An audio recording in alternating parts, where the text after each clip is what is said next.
जन नानक बिन आपाची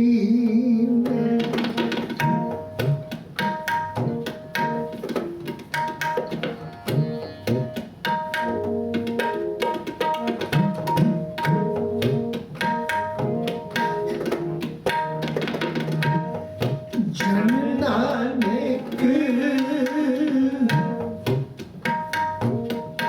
बिन आपाची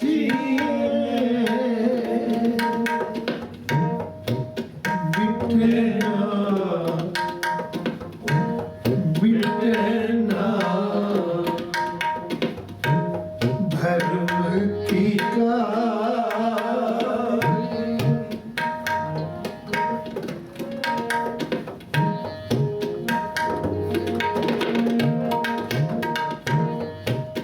बिटना भरम की का बिन आपाची ने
ਰੱਬ ਵੀ ਅੰਦਰ ਹੈ।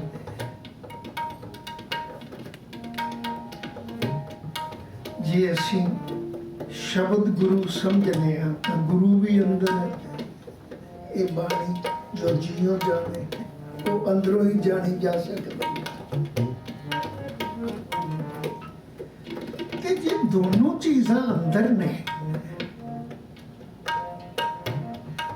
ਤਾਂ ਆਖਰ ਨਾ ਰੱਬ रब नाल मेरा मेल हो रहा है, ना गुरु नाल हो रहा है, क्यों नहीं? सवाल दोनों की अंदर, रब भी अंदर है, बाहर ढूंढन के छूट पड़े, गुरु भी अंदर है। हे बाणी जो जियो जाने, बाणी गुरु, गुरु है बाणी। ते जे दोवें ही अंदर ने तां की कारण है? ना मैनू गुरु दा मिलाप हो रहा है, ना मैनू रब दा मिलाप हो रहा है। हुण आखिरी लाइन विच जवाब है, गुरु तेग बहादुर पातशाह जी का शब्द है। कहते ने बाहर भीतर एक को जानो, वो बाहर अंदर तैनू ढूंढण की वक्री लोड़ नहीं।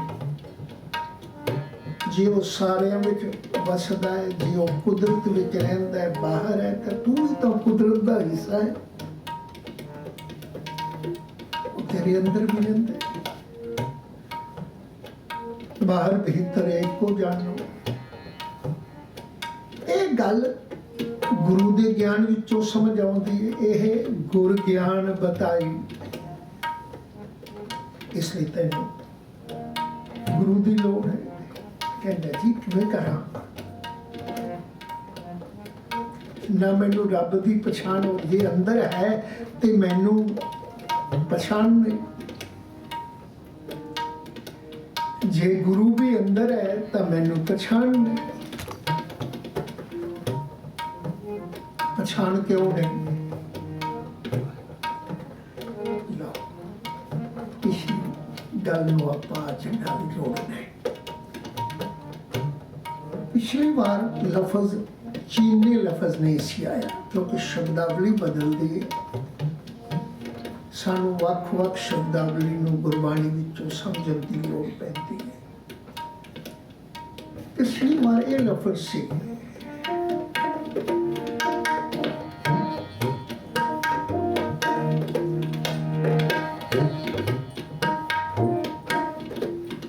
कि जे तू अपने आप की पछाण नहीं करता,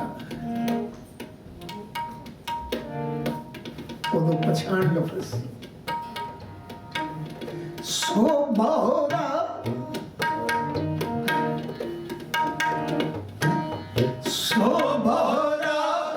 जो आप ना पछाने, जेड़ा अपने आप नूं नहीं पछाणदा, असल बोरा हो है। पिछली बार ये लफज ते अज मैं चाहता सा लफज बदलन, ताकि सानू बोली गुरबाणी की बोली की भी नाल नाल समझ आए। सो बोरा जो आप ना पछाने, जेड़ा अपने आप नूं पछाणदा नहीं, असल बोरा वो है। बाबा कबीर जी दे लफज। आज गुरु तेग बहादुर साहब ने बदलवे लफ्ज़ां विच ओही कहा है, ओह कुछ किया है। कहते हैं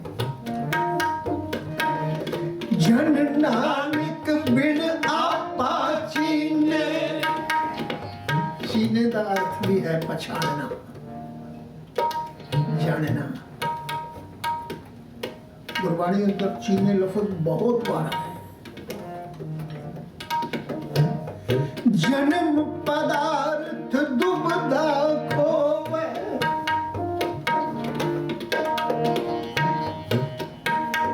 जन्म पदार्थ दुबदा खोवे, आप ना चीनस, आप पछाण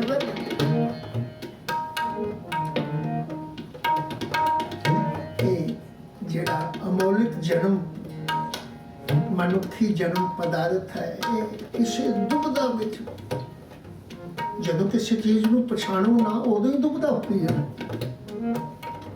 आपां किसी व्यक्ति नूं ना पछाणीए चंगी तरह ते खलो के पुछीदा जी तुहाडा नाम की है, मैं किसी दुबदा विच हां, मैनू शक पैंदा है, जदों किसी चीज़ ते शक हो जाए उन्होंने दुबदा आखदे ने। आखीदा मैनू शक पैंदा है तुहाडा मुहांदरा फलाणे नाल मिलदा है, पर अजे दुबदा च होया ना, इत्थे भी लफ्ज़ दुबदा है।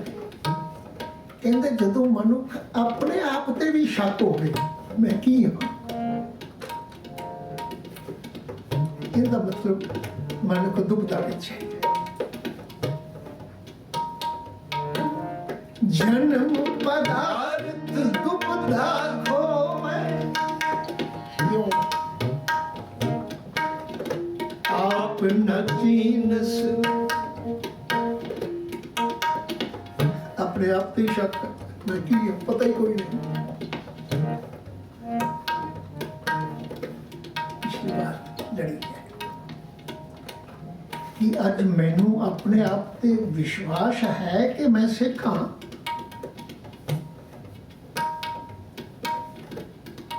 अजे तो मैनू ये पता ही नहीं मैं सिख हाँ, अजे तो ये भी नहीं पता मैं मनुख हाँ, क्योंकि पिछली बार भी लड़ी सी। जिन्हों अजे अपने आप का ही पता नहीं, इनका मतलब है भरम की काई मिटे ना, भरम की काई लफ्ज़ की है, भरम का जाला। पानी विच जदों मुंह वेखिए दिसदा है, पानी विच मुंह वेखिए दिसदा है, जिंदा भी मुंह देखना चाहो उन्होंने पानी के सामने कर दो इस पर जे पानी ते जाला पिया होवे, पानी के तालाब ते मुंह देखना चाहो दिसदा है, पर जे पानी के तालाब ते जाला पिया होवे मुंह नहीं दिसदा। हुण जिन्नी देर जाला ना लवे उन्होंने कदरे काई, जिन्नी देर जाला ना लवे उन्नी देर मुंह किवें दिसे। तू रब दा मुंह वेखना चाहना है पर जाला पिया होया है, पर मद तू अजे शक विच है रब क्यों जिहा हुंदा है, तू अजे शक विच है रब किवें मिलदा है, यही तो सवाल है धर्म दे खेतर विच। धर्म की दुनिया में यो ही सवाल ने जिथे इकट्ठे होने, रब की है जी, रब किवें मिलदा है जी, प्रभु नूं किवें मिलिया जाए। मैं नितनेम भी करना, सवेरे भी उठना, पर मैनू मिलाप नहीं, शक है, दुबदा है। रब प्रति भी तेनों दुबदा है, क्यों नहीं दसदा? क्योंकि जाला पिया होया है, जाला हट जाए रब वेख लवे, दुबदा खत्म हो जाए, दुबदा है। जे तुम गुरु वेखना चाहे वो भी दुबदा है, गुरु किवें प्रसन्न होता है तो तेनों यही नहीं पता लगा गुरु किवें प्रसन्न होता है। आ जिन्ने अडंबर वध रहे ने ते सारे इसे कारण ने ना, क्योंकि मनुख नूं अजे तक ये फैसले नाल नहीं पता लगा भी गुरु किहड़े काम नाल प्रसन्न हुंदा है। इहदा मतलब गुरु नूं भी तूं नहीं पछाणदा। जोता जगा रहे नाले रखते अखंड पाठा की लड़ियां चला रहे, सारा कुछ पिछे ख्याल तो एक ही है ना भी गुरु प्रसन्न होएगा। जिन्ना कुछ गुरुद्वारियां दे मंदिरां विच ਜਾਂ ਘਰਾਂ ਵਿੱਚ ਅਸੀਂ ਧਰਮ ਦੇ ਨਾਮ ਥੱਲੇ ਕਰ ਰਹੇ ਹਾਂ, ਉਹਦੇ ਪਿੱਛੇ ਖਿਆਲ ਤਾਂ ਇੱਕੋ ਹੀ ਕੰਮ ਕਰਦਾ ਹੈ ਨਾ ਬਈ ਗੁਰੂ ਪ੍ਰਸੰਨ ਹੋਏਗਾ। ਤੇ ਜੇ ਗੁਰੂ ਦੀ ਪ੍ਰਸੰਨਤਾ ਦਾ ਪਤਾ ਲੱਗ ਜਾਏ, ਕਮ ਸੇ ਕਮ ਸਾਡੀ ਮਰਿਆਦਾ ਹੀ ਇੱਕ ਹੋ ਜਾਏ। ਮੈਨੂੰ ਵੀ ਪਤਾ ਹੋਵੇ ਗੁਰੂ ਇਹਦੇ ਨਾਲ ਪ੍ਰਸੰਨ ਹੁੰਦਾ ਹੈ, ਤੁਹਾਨੂੰ ਵੀ ਪਤਾ ਹੋਵੇ ਗੁਰੂ ਇਹਦੇ ਨਾਲ ਪ੍ਰਸੰਨ ਹੁੰਦਾ ਹੋਵੇ, ਇਸ ਸੰਪਰਦਾ ਨੂੰ ਵੀ ਪਤਾ ਹੋਵੇ ਗੁਰੂ ਇਹਦੇ ਨਾਲ ਪ੍ਰਸੰਨ ਹੁੰਦਾ ਹੈ, ਔਰ ਸੰਪਰਦਾ ਨੂੰ ਵੀ ਪਤਾ ਹੋਵੇ ਗੁਰੂ ਇਹਦੇ। ਹੁਣ ਅਸੀਂ ਜੇ ਇੱਕ ਦੂਜੇ ਨਾਲ ਨਹੀਂ ਮਿਲਦੇ, ਸਾਰੇ ਸਿੱਖ ਅਖਵਾਨੇ, ਸਾਰੇ ਗੁਰੂ ਵਾਲੇ ਅਖਵਾਨੇ, ਸਾਰੇ ਸ੍ਰੀ ਗੁਰੂ ਗ੍ਰੰਥ ਸਾਹਿਬ ਦਾ ਪ੍ਰਕਾਸ਼ ਕਰਨਾ ਹੈ, तो फिर जो ਵੱਖ-ਵੱਖ विचारधारा है तो क्यों? उनका कारण यही ही है कि ਅਸੀਂ ਇਹ फैसला नहीं कर सकते गुरु किहड़े काम नाल प्रसन्न होता है, गुरु के मन की की अवस्था है। और एक ख्याल करो जेड़ा गुरु की अवस्था ते गुरु के बारे जानता ही कोई नहीं, उस किवें होया? गल तो अपने आप नूं पहला सानूं ये पछाणना पएगा कि मैं सिख हाँ, उनका भी इसे नाल संबंध है। ਆਪਾਂ ਲੜੀਵਾਰ ਦੇ ਸਬਜੈਕਟ ਚੋਂ ਚਲੋ ਇਹਨੂੰ ਇੱਥੇ ਸੰਕੋਚ ਵੀ ਦਈਏ ਅੱਜ ਦੇ ਜਿੰਨਾ ਮਰਜ਼ੀ ਵਧਾਓ, ਪਰ ਜੇ ਅੱਜ ਸੰਕੋਚ ਵੀ ਦਈਏ ਤਾਂ ਅਗਲੀ ਵਾਰ ਆਪਾਂ ਗੁਰੂ ਬਾਰੇ ਸੋਚਾਂਗੇ। गुरु की उसको अगली बार रब बारे सोचा ना, क्योंकि सारी आपस में कटियां जुड़ियां हुई चीज़ां हैं। जे रब नहीं तो गुरु की है, जे गुरु नहीं तो असी की सिख की है। सिख भी तो गुरु नाल संबंधित, जिंदा गुरु कोई नहीं हो सिख कादा आपस में संबंध। इसलिए अज असीं इत्थे खड़ो के देखिए जेड़ा सिख गुरु प्रति कुछ नहीं जानता उत्थे भी शक्की है, पता नहीं गुरु केड़ी चीज नाल प्रसन्न होंदा। मैं संपट पाठ करावां तां गुरु प्रसन्न होएगा, जे मां संकट पाठ संपट पाठ करावां तां गुरु प्रसन्न होएगा, क्योंकि इहदा मतलब शक है। एक करा रहा है, दूजा उसकी आलोचना कर रहा है। गुरु वाला वो ही है, गुरु वाला ही वो है। इहदा मतलब गुरु प्रति सानू शक है, गुरु प्रति असीं कुछ नहीं जानते। तो क्यों नहीं जानते? क्योंकि जाला है, मसला है। गुरु की पछाण क्यों नहीं? क्योंकि जाला पिया होया है पानी ते, जिंदे विचों चेहरा देखना सी। पानी में देख मुख जैसा ते हुण आपां खड़ोना इत्थे है कि सब तो पहला असीं अपने आप नूं पछाणीए, क्योंकि इत्थे लफज ही गुरु तेग बहादुर साहब ने आके समाप्त किया है। कहते ने जन नानक बिन आपा चीज। आपा चीज का मतलब है जो कुछ तू अखवाना चाहना है, जो कुछ तू अपने आप नूं समझना है, कम से कम उन्होंने पछाण ले, चीन ले कि तू है कि नहीं। मैं पिछली बार उसकी किसी भावें तू राज सत्ता विच बैठा है ते भावें धर्म खेत्र विच बैठा है, पछाण ले। प्रचारक भी पछाणे तू किंदा प्रचारक है, कि जिसका प्रचारक अखवाना है उनका प्रचार करना है। ग्रंथी भी पछाणे तू केड़े ग्रंथ का ग्रंथी है। तेरा आखा ग्रंथी का अर्थ तो ग्रंथ नाल भी संबंधित है, केड़े ग्रंथ का ग्रंथी है। जिस ग्रंथ का ग्रंथी अखवाना तू उस ग्रंथ का ग्रंथी है। जे तू पंथी है, पंथ है, तो तू पंथ नूं पछाणना है, किहड़े गुरु का पंथ तू मनना है, किस राह ते चलना है। पंथ दा अर्थ तां राह ते चलण वाला ही है, रास्ता है। तो मेरे कहने का मतलब है कि जिथे खलोता है, जो कुछ तू अखवाना चाहना है उनके बारे चीन लै, समझ लै, पछाण लै की है। पिछली बार तो कही सी गुर सतगुर का जो सिख अखाए, पहला पैर जैसे की पछाण कर दी। जन नानक बिन आपा चीने, इकाई ताई उत्तर नहीं। जन नानक बिन आपा चीने, मिटे ना भरम की काई। गुर सतगुर का जो सिख अखाए। हुण ऐ देख लो जी, असीं सारे सिख अखवाने हैं। किसी नूं सिख अखवान दे ते कोई परेशानी नहीं, हर कोई अखवाना चाहता। साडा तो अज बहुता इख्तलाफ दुनिया की सतह ते है ये कि सानू तुसी सिख क्यों नहीं मनदे। ਜਿਹੜੇ ਲੋਕ ਸਾਨੂੰ ਸਿੱਖ ਨਹੀਂ ਮੰਨਦੇ, ਸਾਨੂੰ ਉਹਨਾਂ ਦੇ ਨਾਲ ਟਕਰਾਓ ਹੈ, ਸਾਨੂੰ ਉਹਨਾਂ ਤੇ ਇਤਰਾਜ਼ ਹੈ, ਸਾਨੂੰ ਸਿੱਖ ਕਿਉਂ ਨਹੀਂ ਮੰਨਦੇ। ਪਰ ਇੱਕ ਸੋਚਿਓ, ਭਲਾ ਜੇ ਗੁਰੂ ਹੀ ਸਾਨੂੰ ਸਿੱਖ ਨਾ ਮੰਨੇ ਕੀ ਕਰੋਗੇ? ਰੁਕਣਾ ਪਵੇਗਾ। ਕੋਈ ਸਾਨੂੰ ਦੂਜਾ ਸਿੱਖ ਨਾ ਮੰਨੇ, ਸਾਨੂੰ ਗੁੱਸਾ ਨਾਰਾਜ਼ਗੀ ਆਉਂਦੀ,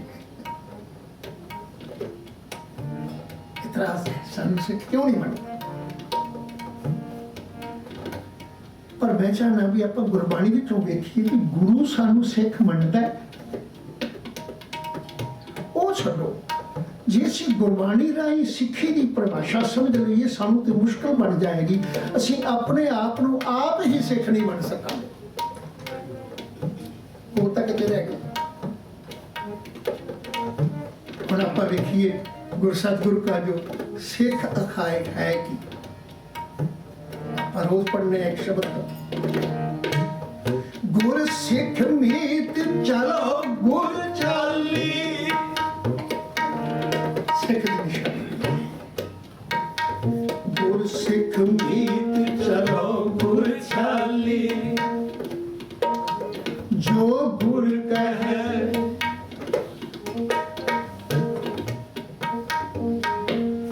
ਜੋ ਗੁਰ ਕਹੈ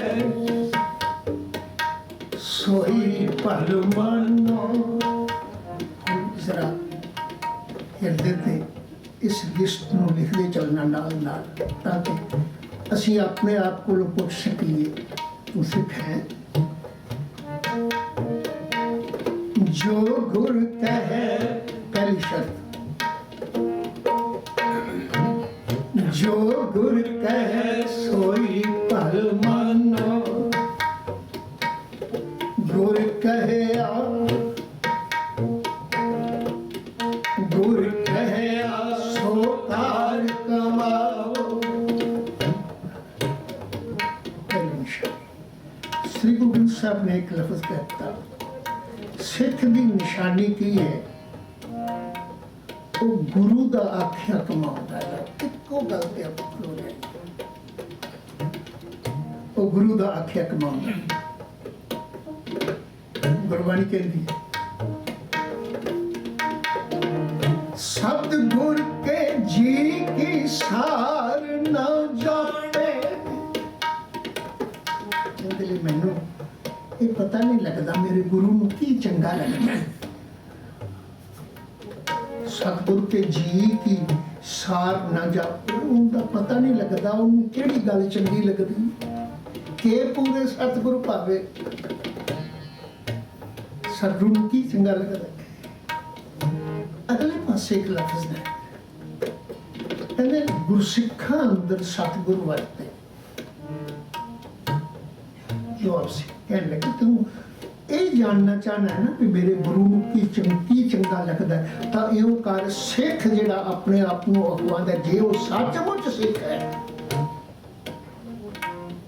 जे वो सचमुच सिख है, तो फिर जो कुछ वो करता है वो जान ले बस, क्योंकि वो करता ही वो कुछ जो मेरे गुरु नहीं चंगा लगता है। देखो कैसा जवाब है, प्रैक्टिकली जवाब है। कहने लगे गुरसिखा अंदर सतगुरु वरते। सतगुरु जो सिख दे अंदर वरतदा है, जो सिखा नूं लोचे सो गुर खुशी आवे। जिहड़ी चीज सिख नूं चंगी लगी ओह ही गुरु नूं चंगी लगदी, ओह ही गुरु नूं खुश करदी। हुण अगली गल लाइनां पढ़िओ, कहंदे सतगुर के आखे सो कार कमावन। क्योंकि सिख जिहड़े वो गुरु दे आखे अनुसार काम करते हैं। क्योंकि आप एक दूजे को या अपने आप को पूछना है भी मैं सिख हाँ कि नहीं। सतगुर के आखे सो कार कमावन, सो जप कमावे। गुर सिख ਪਾਵੇ। ਸਿੱਖ ਕਰਮ ਵੀ ਉਹ ਕਰਦਾ, ਕਾਰ ਕਮਾਵਨ ਕਰਮ ਹੈ ਭਾਵ ਜੀਵਨ ਅੰਦਰ ਕਰਮ ਵੀ ਉਹ ਕਰਦਾ ਜੋ ਮੇਰੇ ਗੁਰੂ ਨੂੰ ਚੰਗਾ ਲੱਗੇ। ਜੋ ਗੁਰੂ ਆਖੇ, ਸਤਿਗੁਰ ਕੇ ਆਖੇ ਸੋ ਕਾਰ ਕਮਾਵਨ। ਤੇ ਧਰਮ ਵੀ ਉਹ ਕਰਦਾ ਹੈ ਜੋ ਮੇਰੇ ਗੁਰੂ ਨੂੰ ਚੰਗਾ ਲੱਗੇ। ਸੋ ਜਪ ਕਮਾਵੇ, ਜਪ ਕਮਾਵੇ ਧਰਮ ਦਾ ਹਿੱਸਾ ਤੇ ਕਾਰ ਕਮਾਵੇ ਕਰਮ ਦਾ ਹਿੱਸਾ। ਕਹਿੰਦੇ ਨੇ ਉਹਦਾ ਧਰਮ ਤੇ ਕਰਮ ਦੋਨੋਂ ਚੀਜ਼ਾਂ ਗੁਰੂ ਕੋਲੋਂ ਪੁੱਛ ਕੇ ਹੁੰਦੀਆਂ ਨੇ। ਸਤਿਗੁਰ ਕੇ ਆਖੇ ਸੋ ਕਾਰ ਕਮਾਵਨ, ਸੋ ਜਪ ਕਮਾਵੇ। ਜਦੋਂ ਇਹ ਦੋਨੋਂ ਚੀਜ਼ਾਂ ਗੁਰੂ ਦੇ ਆਖੇ ਵਿੱਚ ਹੋ ਜਾਂਦੀਆਂ ਨੇ, ਉਹਨੂੰ ਉਹ ਕਰਮ ਤੇ ਧਰਮ ਦੋਨੋਂ ਚੰਗੇ ਲੱਗਦੇ ਨੇ। ਗੁਰਸਿੱਖਾਂ ਕੀ ਕਾਲ ਸੱਚਾ ਥਾਂ ਪਾਵੇ। ਉਹ ਆਪਣੇ ਖਜ਼ਾਨੇ ਵਿੱਚ ਪਾ ਕੇ ਕਹਿੰਦੇ ਨੇ ਦੋਨੇ ਦਾ ਕਰਮ ਵੀ ਚੰਗਾ ਹੈ, ਧਰਮ ਵੀ ਚੰਗਾ ਹੈ। ਕਰਮ ਵੀ ਸਿੱਖਾਂ ਵਾਲਾ, ਧਰਮ ਵੀ ਸਿੱਖਾਂ ਵਾਲਾ। ਹੁਣ ਅਗਲੀ ਲਾਈਨ ਪੜ੍ਹੋ। ਸਾਡੇ ਸਾਹਮਣੇ ਸਵਾਲ ਸਿੱਖੀ ਦੀ ਪਰਿਭਾਸ਼ਾ ਹੈ। ਕਹਿੰਦੇ ਨੇ ਬਿਨ ਸਤਿਗੁਰ ਕੈ ਹੁਕਮ। ਉਹ ਤਾਂ ਹੈ ਨਾ ਸਤਿਗੁਰੂ ਦੇ ਆਖੇ, ਇਹ ਹੈ ਬਿਨਾਂ ਸਤਿਗੁਰੂ ਦੇ ਹੁਕਮ ਤੋਂ ਭਾਵ ਜਿਹੜੀ ਗੱਲ ਗੁਰੂ ਨਾ ਆਖੇ। ਬਿਨ ਸਤਿਗੁਰ ਕੈ ਹੁਕਮ ਜੇ ਗੁਰ ਸਿੱਖਾਂ ਪਾਸੋਂ ਕੰਮ ਕਰਾਇਆ ਲੋੜੇ। ਜੇ ਪਰ ਕੋਈ ਐਸਾ ਦੋਸਤ ਹੋਵੇ, ਕੋਈ ਐਸਾ ਮਿੱਤਰ ਹੋਵੇ, ਕੋਈ ਐਸਾ ਰਿਸ਼ਤੇਦਾਰ ਹੋਵੇ। ਰਾਤ ਵੀ ਇਹ ਲਫ਼ਜ਼ ਕਿਉਂ ਆਏ ਸਨ ਕਿ ਦੋਸਤੀ ਵੀ ਸਾਨੂੰ ਸੋਚ ਕੇ ਕਰਨੀ ਪਏਗੀ। ਰਾਤ ਦਾ ਸਬਜੈਕਟ ਸੀ ਬਾਬਾ ਕਬੀਰ ਜੀ ਦਾ, ਜਿਹਦੇ ਵਿੱਚ ਲਫ਼ਜ਼ ਸਨ ਕਿ ਦੋਸਤੀ ਤੈਨੂੰ ਵੇਖ ਕੇ ਕਰਨੀ ਪਏਗੀ। ਦੋਸਤੀ ਕਿਤੇ ਉਹਨਾਂ ਦੀ ਤਾਂ ਨਾ ਚਲਾ ਜਾਈ ਪਾਪੀ, ਜਿਹੜਾ ਜਿਵੇਂ ਬਾਬਾ ਕਬੀਰ ਜੀ ਨੇ ਆਖਿਆ ਸੀ, ਪਾਪੀ ਭਗਤ ਨਾ ਪਾਵੇ, ਹਰ ਪੂਜਾ ਨਾ ਸੁਹਾਏ, ਮਾਖੀ ਚੰਦਨ ਪਰ ਹਰੇ ਜੈ ਜਗੰਦ ਤੈ ਜਾਏ। ਕਿਤੇ ਉਹਨਾਂ ਦੀ ਦੋਸਤੀ ਨਾ ਹੋਵੇ। ਰਾਤ ਦੇ ਵੀ ਇੱਕ ਲਫ਼ਜ਼ ਉਹਨੂੰ ਨਾਲ ਜੋੜਨਾ ਪੈਣਾ ਵੀ ਦੋ ਤਰ੍ਹਾਂ ਦੀ ਮੱਖੀ ਹੈ। ਇੱਕ ਸ਼ਹਿਦ ਦੀ ਮੱਖੀ ਹੈ, ਇੱਕ ਬਿਗੰਧ ਤੇ ਰੂੜੀ ਤੇ ਬੈਠਣ ਵਾਲੀ, ਬਿਸ਼ਤਾ ਤੇ ਬੈਠਣ ਵਾਲੀ ਮੱਖੀ ਹੈ। ਇਹਨਾਂ ਦੀ ਏਕਤਾ ਹੋ ਸਕਦੀ, ਦੋਸਤੀ ਹੋ ਸਕਦੀ। ਕਦੀ ਵੇਖਿਆ ਜੇ ਸ਼ਹਿਦ ਦੀਆਂ ਮੱਖੀਆਂ ਨੇ ਆਵਾਜ਼ ਦਿੱਤੀ ਹੋਵੇ ਦੂਜੀਆਂ ਮੱਖੀਆਂ ਨੂੰ, ਤੁਸੀਂ ਵੀ ਆ ਕੇ ਬਹਿ ਜਾਓ, ਦੱਸੋ ਕਿਹੜਾ ਕਹਿਣਾ ਚਾਪਾ ਨੇ ਛੱਤੇ ਅੱਖਾਂ ਨਾਲ ਦੇਖੇ ਸ਼ਹਿਦ। ਕੇਵਲ ਸ਼ਹਿਦ ਦੀਆਂ ਮੱਖੀਆਂ ਬਹਿੰਦੀਆਂ ਨੇ ਉੱਥੇ। ਅਵਿਸ਼ਤਾ ਤੇ ਬੈਠਣ ਵਾਲੀ ਮੱਖੀ ਕਦੀ ਸ਼ਹਿਦ ਦੇ ਛੱਤੇ ਤੇ ਨਹੀਂ ਬੈਠੇਗੀ, ਤੇ ਨਾ ਹੀ ਸ਼ਹਿਦ ਦੀ ਮੱਖੀ ਬਰਦਾਸ਼ਤ ਕਰੇਗੀ ਕਿ ਵਿਸ਼ਤਾ ਤੇ ਬੈਠਣ ਵਾਲੀ ਮੱਖੀ ਉੱਥੇ ਬੈਠ ਜਾਏ। ਕਾਹਦਾ ਮੇਲ ਹੈ ਇਹ? ਤਾਂ ਸਾਡੇ ਅੱਖਾਂ ਦੇਖਣ ਦੀ ਗੱਲ ਹੰਡਾਈ ਹੋਈ ਚੀਜ਼ ਹੈ। ਇੱਕ ਐਸੀ ਐਗਜ਼ਾਮਪਲ ਹੈ ਕਿਉਂਕਿ ਦੋਸਤੀ ਦਾ ਮਸਲਾ ਹੈ। ਦੋਸਤੀ ਵੀ ਦੇਖਣੀ ਹੈ ਵਿਚਾਰਧਾਰਾ ਗੁਰੂ ਨਾਲ। ਗੁਰੂ ਕਿਉਂ ਰੋਜ਼ ਸਾਨੂੰ ਸਮਝਾ ਰਿਹਾ ਹੈ ਕਿ ਐਸੇ ਲੋਕਾਂ ਦੀ ਸੰਗਤ ਕਰ ਜਿਹੜੇ ਤੈਨੂੰ ਗੁਰੂ ਨਾਲ ਜੋੜਨ। ਅੱਜ ਦੇ ਵੀ ਲਫ਼ਜ਼ ਆ ਗਏ, ਕਹਿਣ ਲੱਗੇ ਜੇ ਕੋਈ ਤੇਰਾ ਦੋਸਤ ਐਸਾ ਹੋਵੇ, ਦੋਸਤ ਜੇ ਪਰ ਤੂੰ ਦੋਸਤੀ ਦੇ ਘੇਰੇ ਵਿੱਚ ਕਿਸੇ ਐਸੇ ਆਦਮੀ ਨੂੰ ਸ਼ਾਮਲ ਕਰ ਪਏ ਜਿਹੜਾ ਗੁਰੂ ਨਾਲ ਸੰਬੰਧ ਨਾ ਰੱਖਦਾ ਹੋਵੇ ਤੇ ਤੈਨੂੰ ਗੁਰੂ ਨਾਲੋਂ ਤੋੜਦਾ ਹੋਵੇ ਤੇਰਾ ਮਿੱਤਰ, ਤੇ ਤੇਰੇ ਕੋਲ ਕੰਮ ਉਹ ਕਰਾਉਣਾ ਚਾਹੇ ਜਿਹੜਾ ਗੁਰੂ ਨੂੰ ਚੰਗਾ ਨਾ ਲੱਗੇ। ਸਾਡੇ ਸਾਹਮਣੇ ਕੈਸੇ ਕੈਸੇ ਸਵਾਲ ਨੇ। ਸਿੱਖ ਬਣਨ ਲਈ ਸਾਨੂੰ ਆ ਸਭ ਕੁਝ ਪੜ੍ਹਨਾ ਪੈਂਦਾ। ਕਹਿਣ ਲੱਗੇ ਬਿਨ ਸਤਿਗੁਰ ਕੈ ਹੁਕਮ, ਬਿਨ ਸਤਿਗੁਰ ਕੈ ਹੁਕਮ ਜੇ ਗੁਰ ਸਿੱਖਾਂ ਪਾਸੋਂ ਕੰਮ ਕਰਾਇਆ ਲੋੜੇ। ਬਿਨਾਂ ਗੁਰੂ ਦੇ ਹੁਕਮ ਦੇ ਜੇ ਜਿਹੜਾ ਗੁਰੂ ਹੁਕਮ ਨਾ ਦੇਵੇ, ਇਹੋ ਜਿਹਾ ਕੰਮ ਕੋਈ ਦੋਸਤ ਕੋਈ ਸਿੱਖ ਕੋਲੋਂ ਕਰਾਉਣਾ ਚਾਹੇ ਤਾਂ ਗੁਰੂ ਕਹਿੰਦੇ ਨੇ ਵੀ ਸਮਝ ਲੈ ਤੈਨੂੰ ਉਹਦੇ ਨੇੜੇ ਵੀ ਨਹੀਂ ਬਹਿਣਾ ਚਾਹੀਦਾ। ਇਹ ਫੈਸਲਾ ਮੇਰਾ ਨਹੀਂ, ਗੁਰਬਾਣੀ ਦਾ ਕਹਿੰਦੇ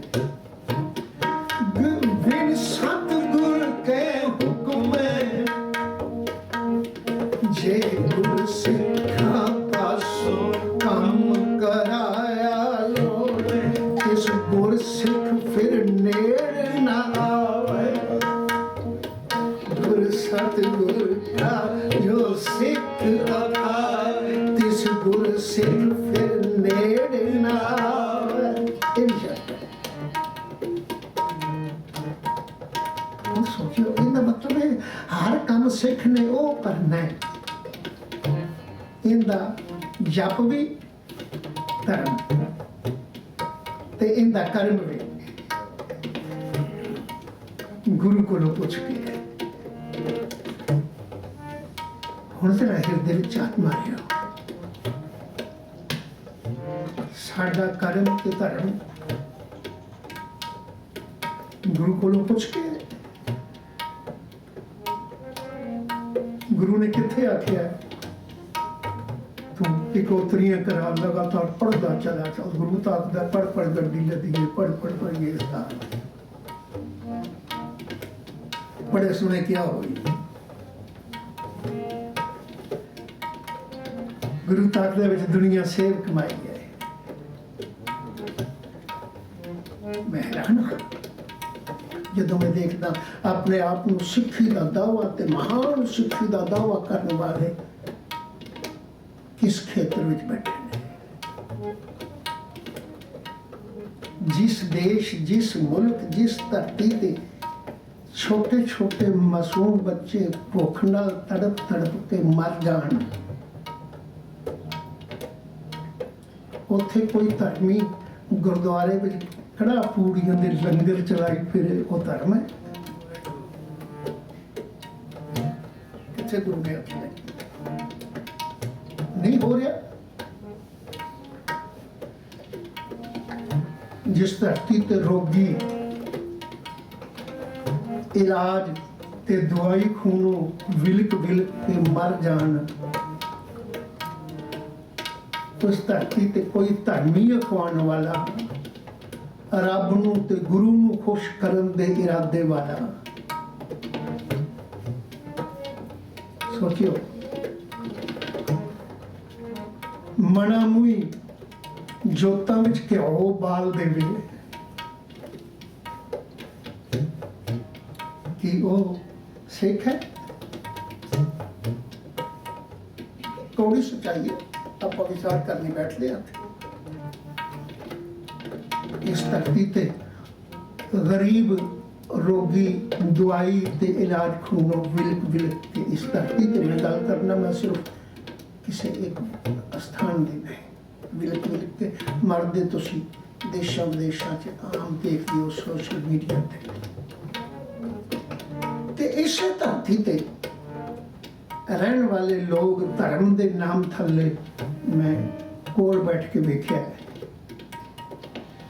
ਬਾਬਾ ਦੀਪ ਸਿੰਘ ਦੇ ਗੁਰਦੁਆਰੇ ਸ਼ਹੀਦਾਂ ਇੱਕ ਵਾਰ ਅਸੀਂ ਛਾਪਾ ਮਾਰਿਆ, ਘਰ ਦਾਸ ਦੇ ਸੇਵਾ ਕਾਲ ਦੇ ਦਰਮਿਆਨ ਉੱਥੇ ਮਿਲ ਕੇ ਚੋਰੀ ਹੁੰਦੀ ਸੀ। ਗੋਲਕਾਂ ਦੀ ਚੋਰੀ ਨੂੰ ਮੈਂ ਅੱਗੇ ਜ਼ਿਕਰ ਕਰ ਚੁੱਕਾ, ਮੇਰੀ ਕਿਤਾਬ ਵਿੱਚ ਵੀ ਜ਼ਿਕਰ।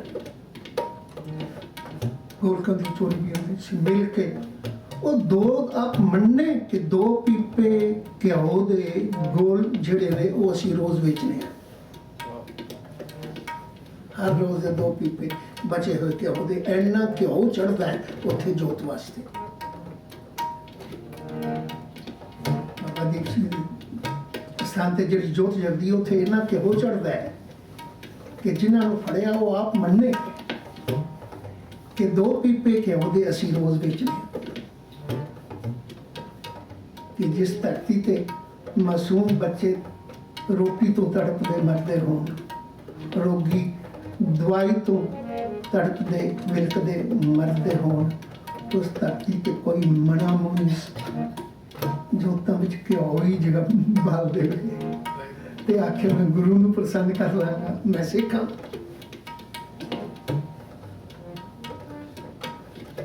ਜੋ ਚੀਜ਼ਾਂ ਅੱਖਾਂ ਨਾਲ ਦੇਖੀਆਂ ਉਹ ਵੀ ਤੁਹਾਡਾ ਸਾਂਝੀਆਂ ਕਰਨਾ ਚਾਹਨਾ। ਗਰਮੀਆਂ ਦੇ ਦਿਹਾੜਿਆਂ ਵਿੱਚ ਸੜਕਾਂ ਤੇ ਜਿਹੜੀ ਲੇਬਰ ਕੰਮ ਕਰਦੀ ਹੈ, ਖੌਰੇ ਤੁਸੀਂ ਸਭ ਤਾਂ ਦੇਖਿਆ ਹੋਣਾ, ਸੜਕਾਂ ਤੇ ਜਿਹੜੀ ਲੇਬਰ ਕੰਮ ਕਰਦੀ ਹੈ ਜ਼ਿਆਦਾਤਰ ਰਾਜਸਥਾਨ ਜਾਂ ਬਿਹਾਰ ਤੋਂ ਲੇਬਰ ਹੋਊਗੀ। ਉਹਨਾਂ ਵਿੱਚ ਔਰਤਾਂ ਬੀਬੀਆਂ ਉਹ ਵੀ ਹੁੰਦੀਆਂ ਨੇ ਜਿਨ੍ਹਾਂ ਦੇ 2-2 ਮਹੀਨੇ ਦੇ ਬੱਚੇ ਹੁੰਦੇ ਨੇ। ਗਰਮੀਆਂ ਦੀਆਂ ਜੇਠ ਹਾੜ ਦੀਆਂ ਧੁੱਪਾਂ ਵਿੱਚ ਮੈਂ ਅੱਖੀਂ ਦੇਖਿਆ। ਹੁਣ ਹੋ ਸਕਦਾ ਮਸ਼ੀਨਰੀ ਦਾ ਯੁੱਗ ਆ ਗਿਆ, ਕੁਝ ਪਰਿਵਰਤਨ ਆਇਆ ਹੋ।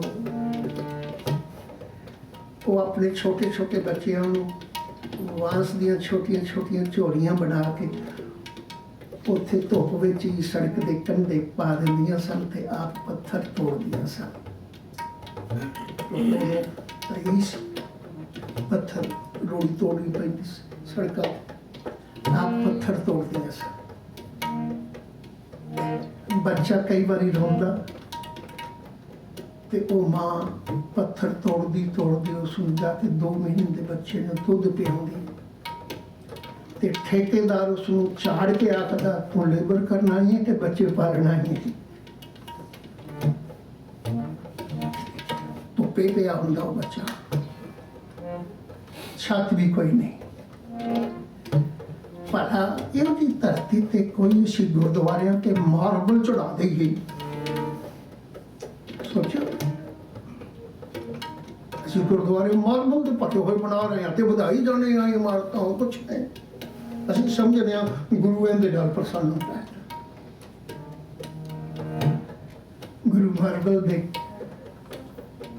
ਹਾਲ ਵਿੱਚ ਜਦੋਂ ਬੈਠੇਗਾ ਸਾਨੂੰ ਖੁਸ਼ੀ ਦੇਵੇਗਾ, ਸੁਖ ਦੇਵੇਗਾ। ਇਸੇ ਸਿੱਖੋ। ਹੁਣ ਪਿਛਲੇ ਹਫ਼ਤੇ ਤੁਸੀਂ ਦੇਖਿਆ ਹੋਣਾ ਖਬਰ ਆਈ ਹੈ ਕਿ ਦਰਬਾਰ ਸਾਹਿਬ ਤੋਂ ਕੁਝ ਸਮਾਂ ਪਹਿਲਾਂ, ਕੁਝ ਬਰੇ ਪਹਿਲਾਂ ਵੀ ਸੋਨਾ ਚੜਿਆ ਸੀ। ਇੰਗਲੈਂਡ ਦੇ ਐਂਟਰੀਚੋ ਵਾਲੇ ਸੰਤ ਨੇ ਮਹਿੰਦਰ ਸਿੰਘ ਜੀ, ਉਹਨਾਂ ਨੇ ਜ਼ਿੰਮੇਵਾਰੀ ਲਈ ਸੀ ਸੋਨਾ ਚੜਾਉਣ ਦੀ। ਉਹਨਾਂ ਨੇ ਬੁਰਾਈ ਕੀਤੀ, ਉਹਨਾਂ ਨੇ ਸੋਨਾ ਚੜਾਇਆ।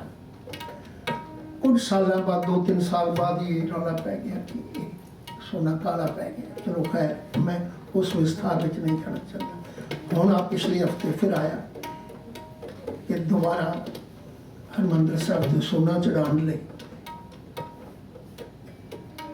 ਸੇਵਾ ਕਮਲੀ ਵਾਲੇ ਸੰਤਾਂ ਨੂੰ ਦਿੱਤੀ ਗਈ ਤੇ ਨਾਲ ਲਫ਼ਜ਼ ਨੇ 40 ਮਣ ਸੋਨਾ ਚੜਨਾ ਹੈ। ਉੱਥੇ ਪੜ੍ਹ ਕੇ ਦੇਖ ਸਕਦੇ ਹੋ, ਅਜੇ ਤੱਕ ਪਈ ਹੋਈ ਹੈ ਫੇਸਬੁੱਕ ਤੇ। 40 ਮਣ ਸੋਨਾ ਚੜਨਾ ਹੈ। ਜਦੋਂ ਗੁਰੂ ਅਰਜਨ ਪਾਤਸ਼ਾਹ ਜੀ ਨੇ ਹਰਿਮੰਦਰ ਬਣਾਇਆ ਸੀ, ਸੋਨਾ ਨਹੀਂ ਸੀ ਚੜਾਇਆ। ਇਹ ਤਾਂ 200 ਸਾਲ ਬਾਅਦ ਆ ਕੇ ਚੜਿਆ, ਸੋਨਾ ਨਹੀਂ ਸੀ ਚੜਾਇਆ। ਉਹ ਪੜਿਆ ਗੁਰੂ ਕੋਲੋਂ ਤਾਂ ਪੁੱਛ, 40 ਮਣ ਸੋਨੇ ਨਾਲ ਕੌਮ ਦਾ ਉਹ ਵਰਗ ਜਿਹੜਾ ਦੇਖ ਰਿਹਾ ਕਰਜ਼ੇ ਥੱਲੇ ਦਬਿਆ ਹੋਇਆ ਕਿਸਾਨ ਅੱਜ ਸੁਸਾਈਡ ਕਰ ਰਿਹਾ ਹੈ। ਕਰਜ਼ੇ ਥੱਲੇ ਦਬਿਆ ਹੋਇਆ ਕਿਸਾਨ ਅੱਜ ਸੁਸਾਈਡ ਕਰ ਰਿਹਾ ਹੈ। ਬੱਚੇ ਮਾਰੇ ਜਾ ਰਹੇ ਨੇ, ਬੱਚੇ ਅਨਪੜ੍ਹ ਨੇ, ਬੇਕਾਰ ਨੇ। ਤੇ ਭਲਾ ਤੂੰ 40 ਮਣ ਸੋਨਾ ਇੱਕ ਗੁਰਦੁਆਰਾ ਇਮਾਰਤ ਤੇ ਲਾ ਕੇ ਗੁਰੂ ਨੂੰ ਖੁਸ਼ ਕਰ ਰਿਹਾ ਹੈ। ਗੁਰੂ ਤੇ ਤੈਨੂੰ ਇੱਕ ਆਵਾਜ਼ ਦੇ ਰਿਹਾ ਹੈ। ਉਹ ਤਾਂ ਕਹਿੰਦਾ ਹੈ ਕੰਚਨ ਸਿਓ ਪਾਈਏ ਨਹੀਂ ਤੋਰ। ਗੁਰੂ ਕੋਲ ਪੁੱਛ, ਤੂੰ ਸਿੱਖ ਕਿਵੇਂ ਖਵਾਏਗਾ ਜੇ ਤੂੰ ਗੁਰੂ ਦੀ ਗੱਲ ਹੀ ਨਹੀਂ ਸੁਣਦਾ? ਹਰ ਕੰਮ ਉਸ ਦੇ ਹੁਕਮ ਦੇ ਉਲਟ ਕਰ ਰਿਹਾ ਹੈ ਤੇ ਕਹਿੰਦਾ ਕਿ ਸਿੱਖਾਂ ਮੈਨੂੰ ਲੋਕ ਸਿੱਖ ਮੰਨਣ। ਇਹ ਤਾਂ ਸਾਨੂੰ ਆਪਣੇ ਆਪ ਤੇ ਸਵਾਲ ਕਰਨਾ ਪਏਗਾ। ਗੁਰੂ ਆਖ ਰਿਹਾ ਕੰਚਨ ਸਿਓ ਪਾਈਏ ਨਹੀਂ ਤੋਰ, ਮਨ ਦੇ ਰਾਮ ਲਿਆ ਹੈ ਮੋਲ। ਬਲਕਿ ਇੱਥੋਂ ਤੱਕ ਗੁਰਬਾਣੀ ਨੇ ਤੈਨੂੰ ਹਲੂਣਾ ਦੇਣ ਲਈ ਲਫ਼ਜ਼ ਵਰਤੇ। ਪਰ तू सिक्खी वाले पासे तुर पाए, सिख बनना तो बहुत करी। गुरु आखदा जिन गढ़ कोट किए कंचन के, गुरबाणी जिन गढ़ कोट किए कंचन के, तू एक घर दी एक इमारत नूं सोना चढ़ाने लई 40 मन सोना सुरक्षित कर लिया, मनुखता दे मुंह चों कढ के। जिन्हों गरीब दी गोलक आख्या जाता सी, उस गोलक दा नाम लैके एक पासे आखना है गरीब दा मुंह गुरु दी गोलक, ये कहना है ना, गरीब दा मुंह गुरु दी गोलक। हुण उस गोलक विचों गरीब दे मुंह विच नहीं जा रहा, बल्कि 40 मन सोना ला के तू समझना मैं गुरु नूं खुश कर रहा। कि गुरु की आख रहा है, कहता तू एक इमारत बल्कि जिन गढ़ कोट किए कंचन के, छोड़ गया से रावण। गुरबाणी तो कहने लगे उन्हें अपना किला ही सारा सोने का बना लिया, सोने का। जिन गढ़ कोट किए कंचन के, कहने लगे छोड़ गया से रावण, वो रावण चला गया। हुण तू दस भलिया, तू सिख बनना चाहना है कि रावण बनना चाहना है? एक समय सवाल जी तो गुरु को पूछ के करेगा तो ये चीज़ों को सकार्थ करेगा, कित्थे लगनियां चाहिए ने, केड़ी चीज़ गुरु को चंगी लगनी है, केड़ी नहीं चंगी लगनी। जे पूछ के नहीं चलेगा तो रावण है, फैसला बनी गया।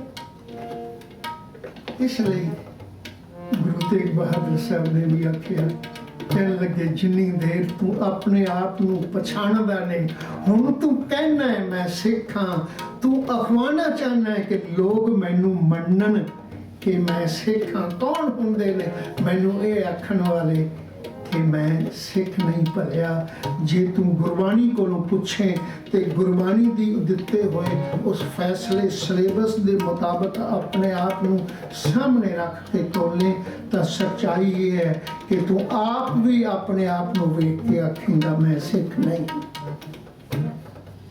कि जिन्नी देर तू अपने आप नू नहीं पछाणेगा, उन्नी देर ना तू गुरु नू पछाण सकेगा, ना तू रब नू पछाण सकेगा। इहो गल गुरु तेग बहादुर साहब ने कही। जन नानक बिन आपा चीने,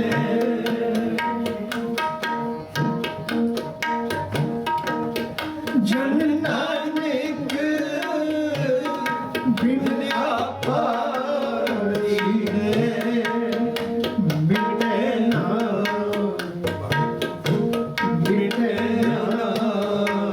परम की काई, मिटे ना धर्म की काई, मिटे ना परम की काई। काहे रे बन खोजन जाई,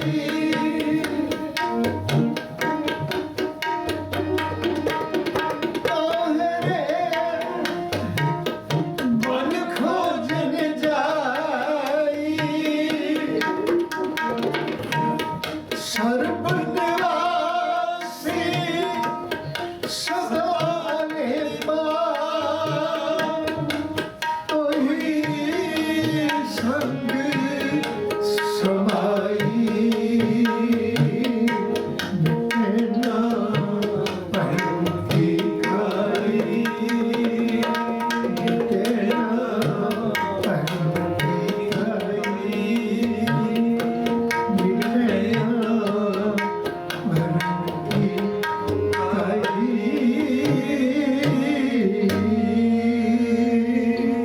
बोले सो निहाल। असल विच मैं इसीलिए अंदर के जज्बे नाले गल कही सी पिछली बार, क्योंकि असी अपने आप नू सिख अखवाने आ, पर पछाणदे नहीं। गुरु सिख किनू मान रहा है, सिख की जीवन शैली की है। सिख नू गुरु को पुछ के कर्म धर्म किन्ना राह पंथ ते तुरना पेगा, क्योंकि असी पछाणदे नहीं। मैं पिछली बार गल जज्बे नाल कही सी, क्योंकि बाबा कबीर ने आख दिता सी जिहड़ा आपा नहीं पछाणदा कह कबीर बिना आपा चीने। गुरु तेग बहादुर साहब जन नानक बिना आपा चीने मिटे न पर भी पाए। ते बाबा कबीर ने आख्या सी सो बौरा जो अपना पछाण। मैं अर्ज कीती सी फिर तो जो सच्चाई जानांगे सानू वही पता लगेगा कि असी पागल खाने में ही फिर रहे हैं। हर आदमी बौरा है, आपा पछाणदा ही कोई नहीं। जिथे खड़ा है उत्थे अपने आप को महान समझी जाता है। सो गुरु बख्शिश करे सानू गुरु की अगुवाई विच आपा पछाणीए। हुण अगले हफ्ते कोशिश करके गुरु पछाणीए। ठीक है, हफ्ते बाद इत्थों दे मजबूरियां ने, कम्मां कारां दे, जॉब दे साधन ने, रोज़ आ नहीं सकते। नहीं तो लड़ियां है वो चीज़ जी जो गैप कुछ पै जाता ना। मैनू एक याद है फरीदकोट होंदे मारिया फरीदकोट को सर्विस की उत्थे सी श्री गुरु ग्रंथ साहिब विच जिन्नी भगत बाणी है सारी दा लड़ीवार कीर्तन उत्थे होया है।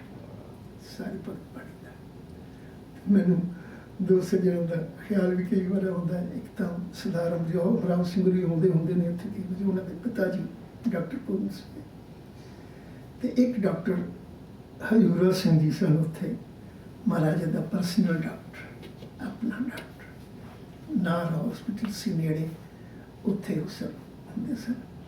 तो वो रोज़ दे हर वक्त हमेशा दे नितनेमी सन भी जरूर आके कई बार मैं डॉक्टर हजूरा सिंह ने महाराजा साहब ने बाहर गया होना ना नेड़े तेड़े खेतों में या बागों में, तो उन्हें क्या होया सी भी महाराज साहब मैं शाम को कीर्तन समझाना होंगे, मैनू टाइम से वापस उन्हें उत्थे याद करा, लेट होंगे उन्होंने याद करा महाराज साहब मेरे अमल का टाइम हो गया चलो।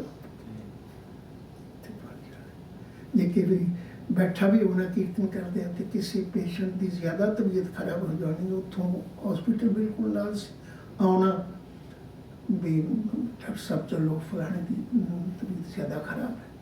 उन्हें कहना मैंने बुलाओ ना, मैं भी उस का इलाज उस दिन की दवाई तैयार कर रहा। इनके मेरे कहना मतलब भी गुरबाणी नाल जुड़ के जिन्नी देर असी गुरबाणी नूं समझांगे नहीं उन्होंने देर ना गुरु नूं पछाण सकांगे ना रब नूं पछाण सकांगे। ठीक है, आपा चिन्हन तो जीवन आरंभ होता है, आपा चिन्हन तो जीवन शुरू होता है। जेड़ा आप पैर आप कर्मा समाप्त करने वाले मर्जी सोचिए गुरबाणी तो अथाह समुद्र है। अगले 2 हफ्ते में आप गुरु की पछाण ते रब की पछाण में सान करांगे। इन्हां शब्दां नाल खिमांदा जा चुका। फतेह बुलाओ वाहिगुरू जी का खालसा